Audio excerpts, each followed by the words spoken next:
이제 지난주에 같이 말씀 나왔던 것처럼 오늘 부분까지를 통해서 사도 바울이 사람이라면 다 겪을 수 있는 살면서의 어려움들, 고난들, 그리고 죽음의 문제, 그리고 오늘 본문을 통해서 죽음 이후의 심판의 문제에 대해서 이제 같이 얘기를 나누게 됩니다.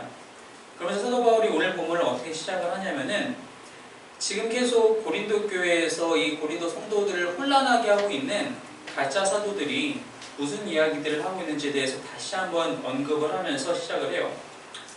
12절에 보니까 우리가 다시 너희에게 자천하는 것이 아니요 오직 우리로 말미암아 자랑할 기회를 너희에게 주어 마음으로 하지 않고 외모로 자랑하는 자들에게 대답하게 하려 하는 것이라. 여기서 말하는 마음으로 하지 않고 외모로 자랑하는 자들이 바로 이 고린도 교회에 찾아온 가짜 사도들이었어요. 그 사람들이 여러 가지 얘기를 했는데 그 중에 바울에 대한 개인적인 공격도 있었는데 뭐라고 했냐면은 그 사람 미친 사람이다, 능력 없는 사람이다, 그 사람은 그냥 쫓겨다니는 사람이고 어리석은 사람이고 거짓이 가득한 사람이다 라고 이렇게 공격을 자꾸 했단 말이에요. 그래서 사도 바울이 이제 그것에 대해서 너희가 그런 얘기를 들을 때 아 그런가 보다, 진짜 그런 거 아니야? 라고 넘어가지 말고 12절에 오직 우리로 말미암아 자랑할 기회를 너희에게 줘. 무슨 뜻이냐면은 자기가 바울을 자랑하라는 얘기가 아니라 그렇게 공격했을 때 아니야 바울은 그런 사람이 아니라고 제대로 말해주라는 거예요. 그러니까 그런 자들에게 12절 마지막 부분에 대답하게 하려 하는 것이라. 그 사람들이 너희에게 그런 식으로 나에 대해서 내가 미쳤다라고 얘기를 하면은 아니다, 바울은 이러한 사람이다라고 제대로 알려주려고 내가 너희들한테 이런 얘기를 하고 있는 것이다. 그래서 12절에 우리가 다시 너에게 자천하는 것이 아니오라는 말은 내가 지금 내 스스로를 너희에게 돋보이게 하려고 이런 말을 하는 게 아니라 내가 나의 상황들을 솔직하게 얘기하는 것이니까 내가 지금까지 해왔던 것들, 나의 직분이 무엇이고 내 직분 때문에 내가 어떠한 사역을 실제로 해왔는지에 대해서 돋보이려 하는 것, 자랑하려는 것이 아니라 솔직하게 얘기하는 것이니 이 솔직하게 얘기하는 것을 토대로 너희가 가짜 사도들이 너희에 대해서 나에 대해서 욕을 할 때, 잘못 얘기할 때 아니야 바울이 이런 사람이라고 다시 대신 말을 해줘라. 근데 뭘 얘기하느냐? 그러니까 즉 12절에서 사도 바울이 얘기하고 있는 내가 지금 이거는 이렇게 말하는 건 자랑하는 게 아니야 라고 얘기하는 이렇게 말하는 것이 바로 무엇이냐? 그게 11절 얘기입니다. 우리는 주의 두려우심을 알므로 사람들을 권면하거니와 우리가 하나님 앞에 알려졌으니 또 너희의 양심에도 알리어지기를 바라노라. 무슨 말이냐면 내가 지금까지 나와 나의 동료들이 어떻게 했느냐? 사람들을 권면했다. 사람들에게 무엇을 권했느냐? 바로 하나님을, 예수 그리스도를 권했다는 것입니다. 즉 복음 전도를 했다는 거예요. 내가 지금까지 너희들과 함께 있으면서 어떻게 했는지, 그리고 다른 지역에서 사람들을 만날 때마다 어떻게 했는지 너희가 알지 않느냐? 나는 사도라는 직분을 받았고 이 이전에는 이제 고린도서 본문에서는 새 언약의 일꾼이라는 이제 그런 명칭을 사도 바울이 사용했죠. 또 이제 오늘 본문에서 이제 화목하게 하는 자라는 명칭도 사용해야 될 텐데. 나는 그러한 직분을 받았고 그 직분을 받은 대로 똑같이 복음을 전도했다.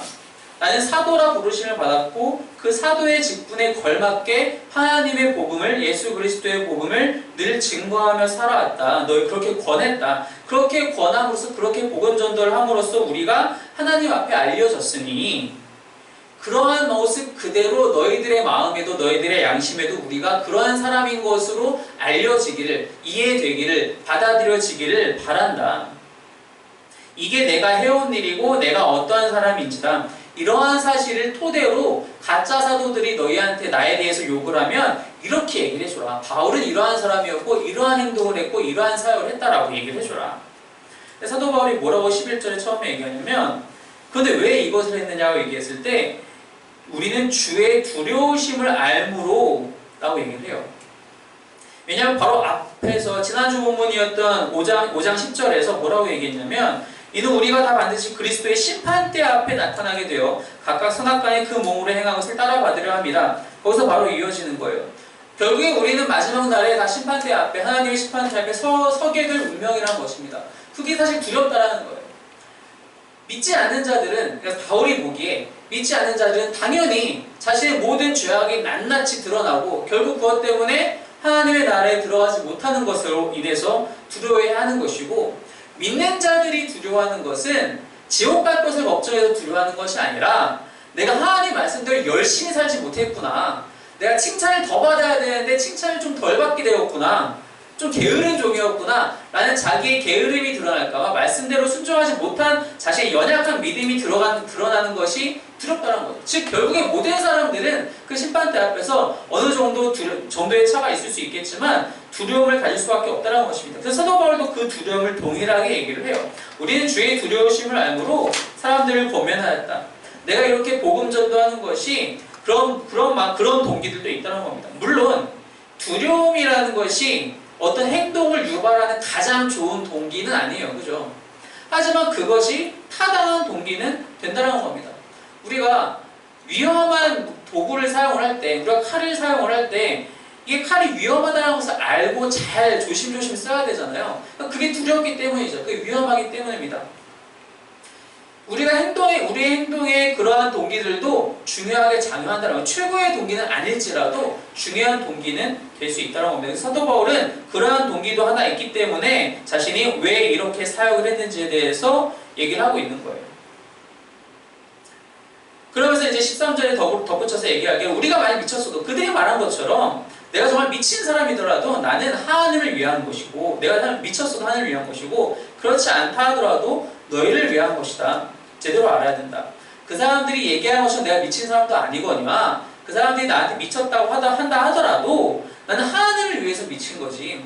왜 이 미쳤다라는 단어가 우리가 이제 한글로 번역하면서 이제 좀 어감이 사실 좋진 않잖아요. 근데 이제 사도 바울이 얘기하고 있는 이 의미는 무엇이냐면은 어떤 자기 자신의 어떤 뭐라 해야 될까요?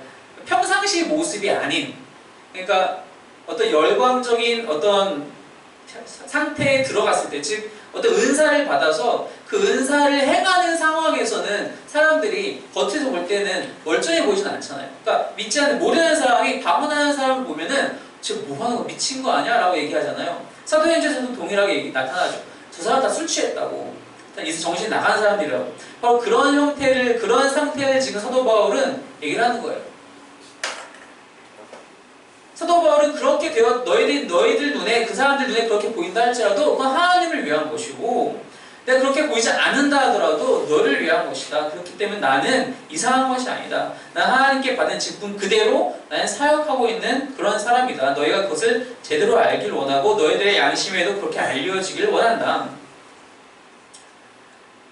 그래서 자기가 무엇을 전하고 자신의 복음의 핵심 메시지가 무엇인지를 다시 한번 이제 얘기를 합니다. 14절 15절에 그리스도의 사랑이 우리를 강권하시는도다. 우리가 생각하건대 한 사람이 모든 사람을 대신하여 죽었은즉 모든 사람이 죽은 것이라.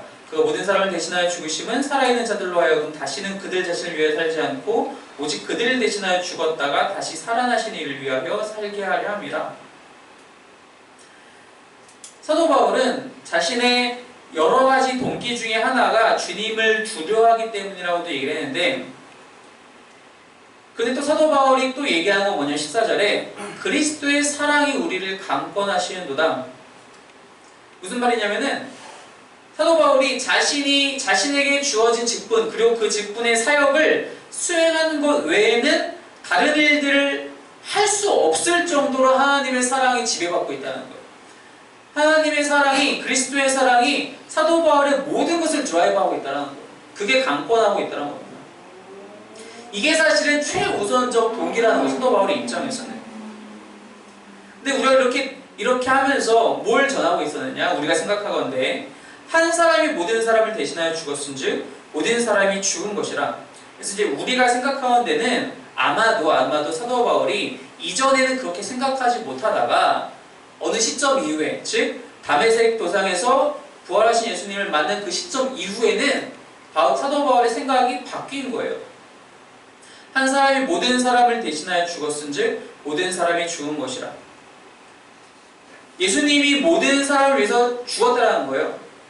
그리고 그렇게 해서 그가 15절에 그가 모든 사람을 대신하여 죽으신 그 이유는 살아있는 자들로 하여금 다시는 그들 자신을 위해서 살지 않고 그들을 대신하여 죽었다 다시 살아나시니, 즉 그리스도 예수를 위해서 살게 하려 합니다.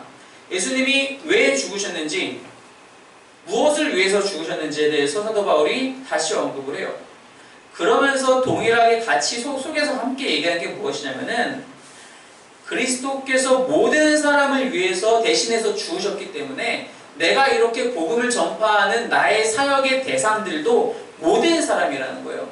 사도 바울은 어디 새로운 도시에 가서 사람들 구별해서 복음 전하지 않았어요. 모두가 그의 복음 전도 대상자들이었어요. 유대인이든 이방인이든 상관없었다는 거예요. 물론 사도 바울은 자신이 유대인이었기 때문에 해당 지역에 가면 유대인을 먼저 만나기는 해요. 유대인의 회당에 가서 유대인을 만나죠. 근데 유대인들이 받아들이지 않아요. 그럼 어떻게 해요? 그 땅 버리고 가는 것이 아니라 거기에 살고 있는 다른 이방인들을 또 만나는 거예요. 너희들에게라도 복음을 전해야지. 이곳에 왔으니. 그렇게 해서 사도 바울은 정말 모든 사람을 위해 모든 사람에게 자신의 복음을 증거하고 다녔다는 것입니다. 여기서 우리가 생각해봐야 할 것은 무엇이냐면은 사도 바울이 이 14절, 15절 이 이야기들을 자신의 그 편지들 속에서 상당히 자주 얘기해요. 그만큼 중요한 복음의 핵심이라는 거예요. 한 사람이 모든 사람을 대신하여 죽었다. 이건 우리가 쉽게 이해할 수 있어요. 그죠? 예수님께서 십자가에서 돌아가심을 알면아마 우리 모두의 죄의 문제가 다 해결됐어요. 그런데 그것이 곧 모든 사람이 죽은 것이라고 얘기를 해요. 사도 바울은. 한 사람이 모든 사람을 위해서 죽은 건 알겠어요. 이미 예수님이 십자가에서 돌아가셨으니까 이미 알겠습니다. 그런데 그게 왜 모든 사람이 죽은 것과 마찬가지냐?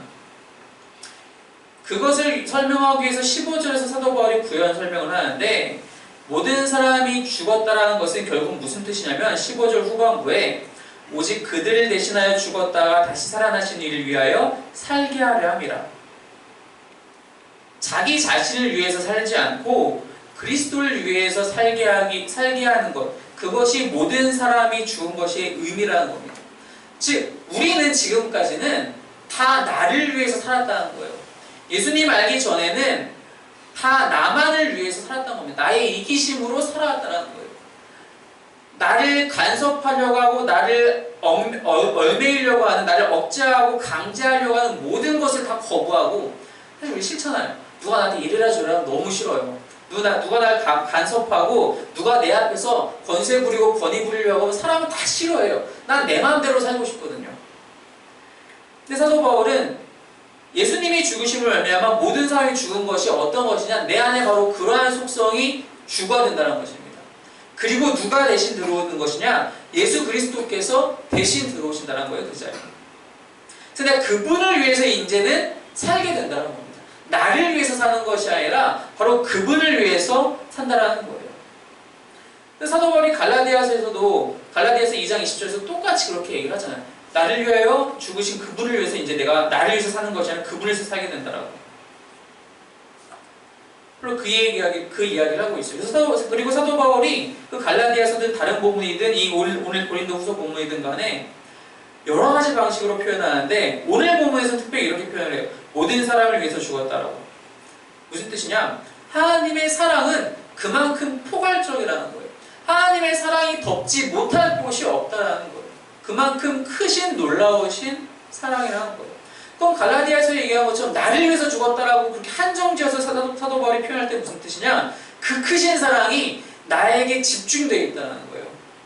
하나님의 사랑은 정말로 신비롭고 놀라워서 엄청 광대하기도 하지만 그 엄청 광대한 사랑이 우리 한 사람 한 사람에게 다 집중되어 있다는 거예요.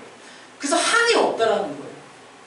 왜 우리는 내가 사람들을 사랑을 할 때 내 가족들도 사랑하고 내 친구들도 사랑하고 뭐 동료들도 있고 뭐 여러 연결된 사람들을 사랑할 때 우리가 생각할 때는 어떤 한정적인 양이 있어서 사랑의 총량이 있어서 내가 내 가족을 10만큼 사랑하면 내 친구는 5밖에 사랑할 수가 없고 내가 사랑을 하는 것도 사실 좀 피곤한 일이잖아요. 근데 그런 것들을 하다 보면은 이 사람에게 신경 쓰다 보면은 저 사람이 소홀해지고 그래서 이 사람한테 신경 쓰다 보니까 또 저 사람에게 소홀해지고 사람은 그래요. 근데 하나님은 그러시지 않으라는 거예요. 하나님은 모든 사람을 사랑하신 그 크신 사랑을 한 사람에게 쏟아부으시는 것처럼 모든 사람을 사랑하신다는 거예요. 놀랍다는 거죠.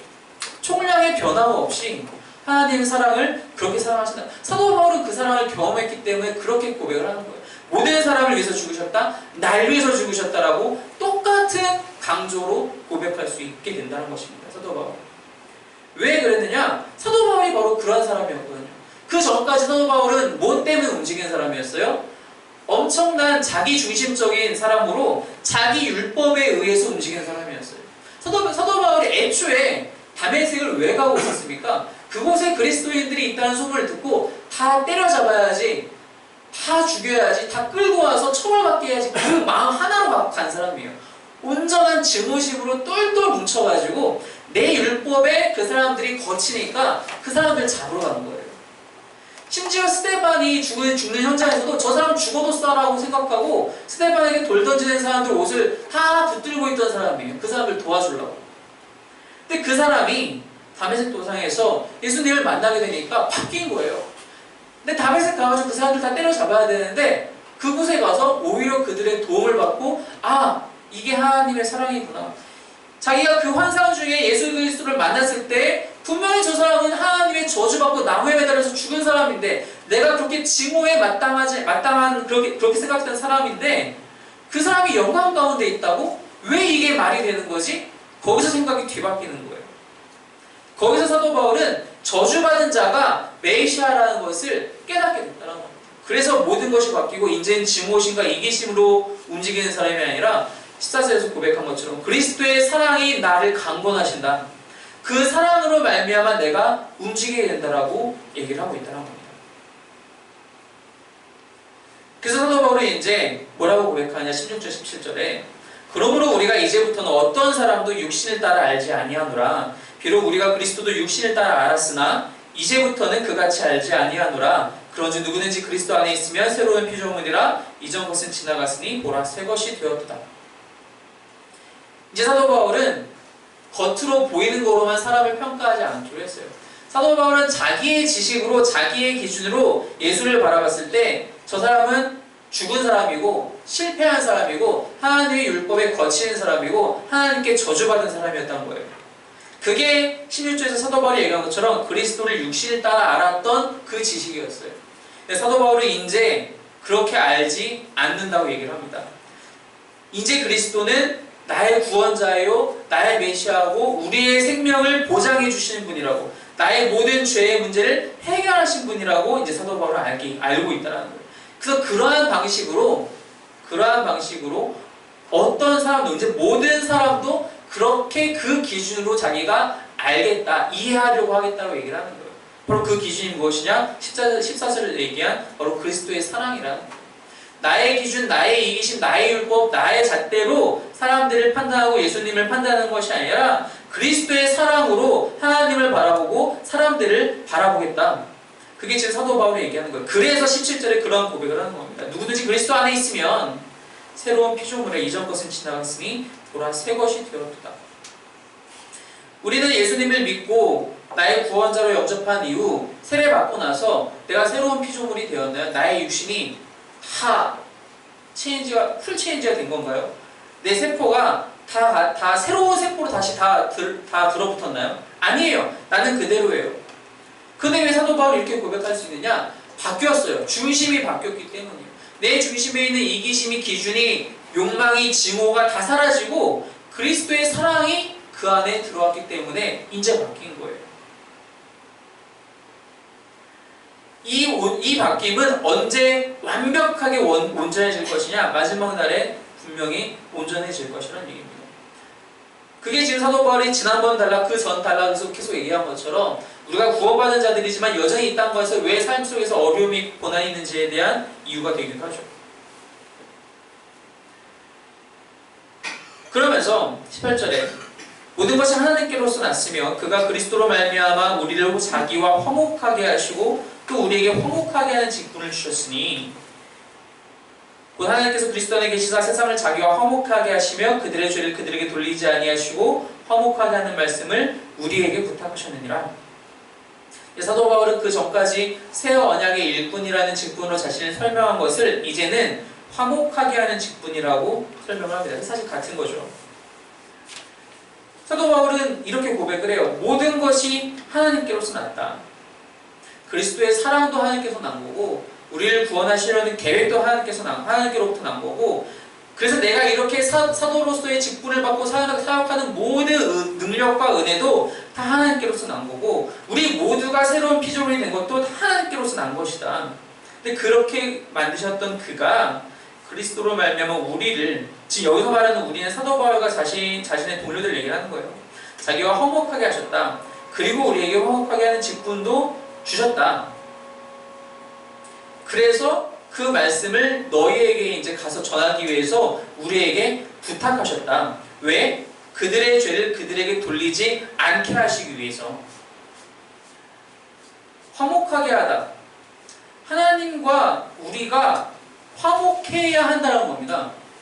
그 이전 이제 사도 바울이 이렇게 자기가 화목하게 직분을 받았다는 얘기는 화목하지 않은 자들이 있다는 거예요. 꼭 그들에게 찾아가서 이 복음을 증거하고 그들이 이제 하나님과 화목하게 되게끔 가서 일해야 된다는 거예요, 사도 바울은. 그럼 그 이전에는 화목한 상태가 아니라는 거예요. 화목한 상태가 아니고 어떤 상태냐? 소외된 상태라는 겁니다.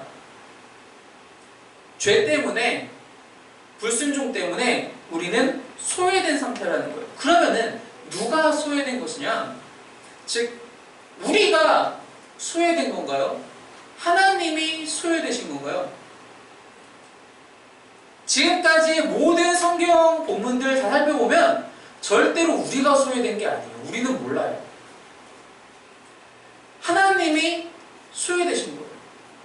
일면 문자적으로 우리가 성경을 군데군데 읽다 보면은 우리가 소외당한 것 같아요.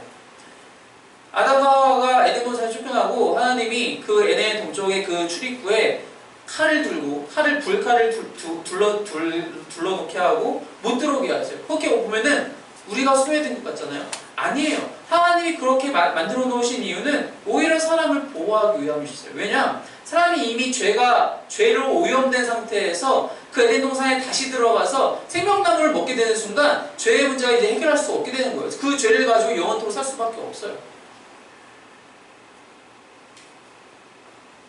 바벨탑이 올라간 다음에 사람들이 다 흩어져요.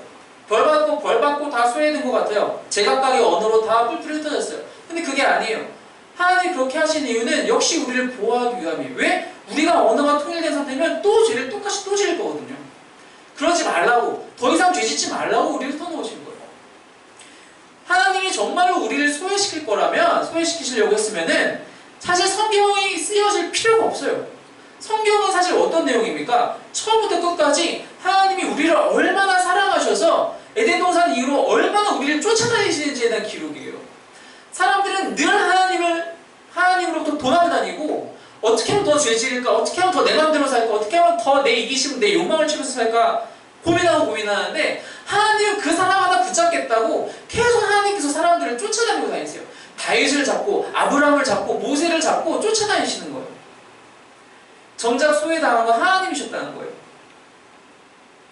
그래서 하나님은 이제 그것이 끝나길 바라시는 거예요. 이제 우리가 화목해야 되는데 어떻게 그것을 가능하게 하느냐? 바로 예수 그리스도로 말미암아, 그분의 십자가 사역으로 말미암아 이제 우리는 화목할 수 있는 길이 생겼다는 겁니다. 그리고 그것을 우리에게 허락하셨다는 겁니다. 사도 바울은 그것을 깨닫고 그 직분을 받고 아직도 하나님과 화목하게 지내지 못하는 사람들, 자신이 하나님을 소외시킨 줄도 모르고 살아가는 사람들에게 찾아가서 너희를 위해서 하나님이 예수 그리스도를 보내셨고 그분이 너희의 죄의 문제를 해결하기 위해서 십자가에서 돌아오셨고 너희에게 생명을 보장하시기 위해서 다시 부활하셨고 그분이 여전히 너희를 위해서 간구하고 계신다라고 그렇게 전파하고 다니고 있다는 겁니다. 그래서 20절에 사도 바울이 그러므로 우리가 그리스도를 대신하여 사신이 되어 하나님이 우리를 통하여 너희를 권면하신 것 같이 그리스도를 대신하여 간청하노니 너희는 하나님과 화목하라. 하나님이 죄를 알지도 못하신 이를 우리를 대신하여 죄로 삼으신 것은 우리로 하여금 그 안에서 하나님의 의가 되게 하려 하심이라. 의라는 것은 죄 없는 순수함이에요. 죄가 없는 정결함이에요. 깨끗함이에요. 말 그대로 하나님의 오르심 그 자체예요. 우리가 그럴 만한 존재가 못 되는데 예수님의 그 사역을 통해서 우리가 그 안에서 하나님의 그 의가 되게 하려 하심이라. 그것을 위해서 하나님이 여전히 지금도 일하시고 계신다는 겁니다. 아직도 하나님을 소외시킨 사람들을 찾아다니신다는 겁니다. 그 일을 위해서 바울을 사용하시고 수많은 우리의 믿음의 선배들을 지금도 사용하고 계시다는 것입니다. 그 직분은 끝난 것이 아니라 우리에게도, 지금 우리에게도 여전히 유효하다는 겁니다. 우리가 먼저 부르심을 받았다면 아직 알지 못하는 자들에게 우리는 그 이야기를 전해줄 수 있어야 돼요. 그래서 그들에게 하나님과 왜 우리가 화목해야 되는지, 왜 그것이 가능한지를 얘기해 줘야 돼요. 이 본문이 왜 심판과 연결이 되느냐? 바로 이것을 통해서 우리가 심판을 피할 수 있기 때문이라는 겁니다. 우리가 지난 두 번의 본문들을 통해서 살면서 찾아오는 어려움의 문제, 고난의 문제 피할 수 없었어요.